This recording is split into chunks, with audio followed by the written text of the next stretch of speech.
moments later. Hello mga mamis! Magandang tanghali po! Ang inyong Kristensang TV ay nagbabalik at magloloto tayo ngayon ng ginisang munggo na may dilis. Yan po ang ating menu natin today. Ayan, hindi ko na po nasali sa video ang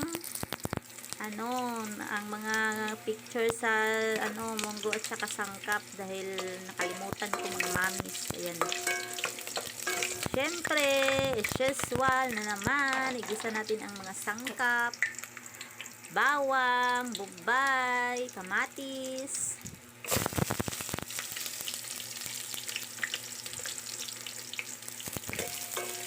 At saka mga mamis, hindi ako gumamit ng yung munggo na luto na siya daan ba. Bumili ako ng mga mamis, yung pinakuluan ko muna, tapos kinantay na malata. Yan yung ginawa ko, hindi yung anong tawag dito, hindi yung luto na.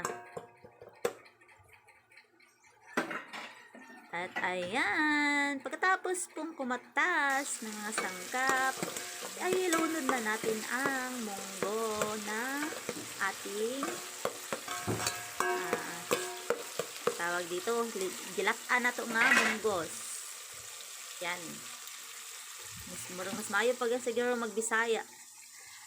Mauna na ang atong linataan ng munggos, mga mamis.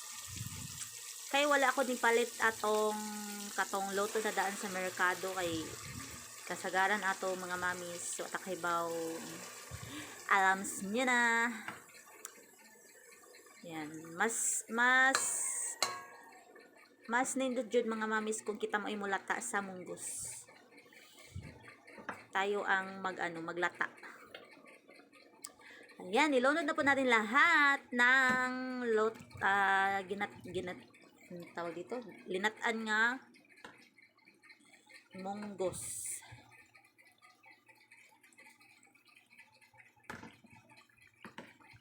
Ayan, magbisaya na lang taaning sa uban mga mamis kay di ta kahibaw sa Tagalog.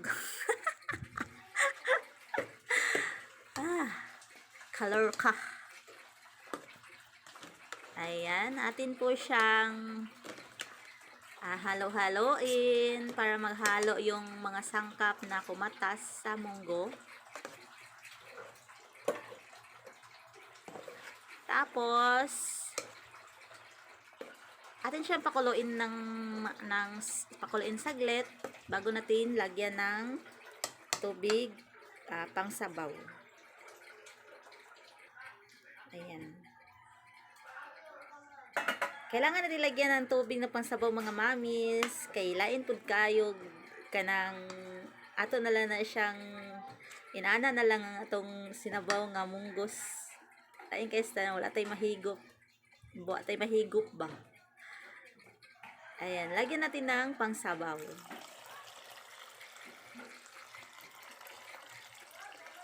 Dahil mahilig naman kami sa sabaw, ayan. Ganyan yung nilagay ko na kadami ng tubig.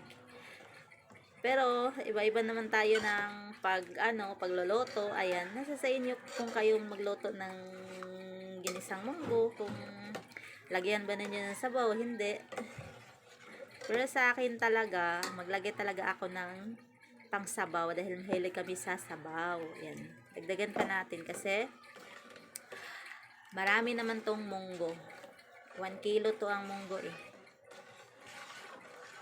Ayan, mardaghan siya na kuan mga mamis ba, daghan siya na lata.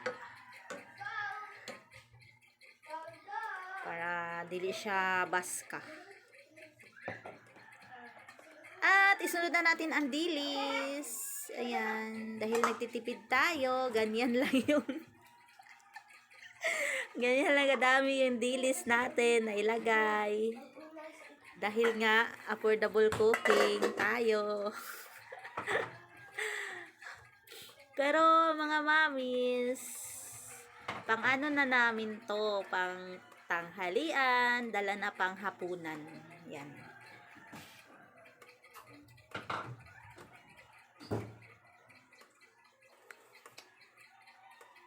At saka meron palang ano, nagreklamo na bakit hindi daw full tong ano ko, ng mga video ko, hindi full yung half screen lang. Kasi nga, ini-edit ko siya sa Vlogyo. Kaya nagiging half screen. Kasi iwan ko ba dito sa apps na to, parang nung pag ano ko dito, nung pag video ko dito sa niloloto ko, hindi naman siya half screen. Tapos pag nag-i-edit na ako dito, magiging half screen na siya. Ayan. Iwan ko bakit ganun. Kaya sa mga na problema dyan, ayan, hayaan nyo na yung mga luto ko, mga mamis na may mga problema dyan sa pagluluto ko. Hayaan nyo na yan kasi iba-iba naman tayo ng diskarte ng pagluluto, di ba? Hindi naman ako nangialam sa inyo. Tapos, ayan, hayaan nyo na yan yung ano, yung problema dyan sa mga ano ko, sa mga video ko, sa mga cooking video ko dyan. Huwag nyo na lang pansinin yan. Tsaka yung pagbibideo ko na ano, yung parang nakakahilo sa mata. Hayaan nyo na yan kasi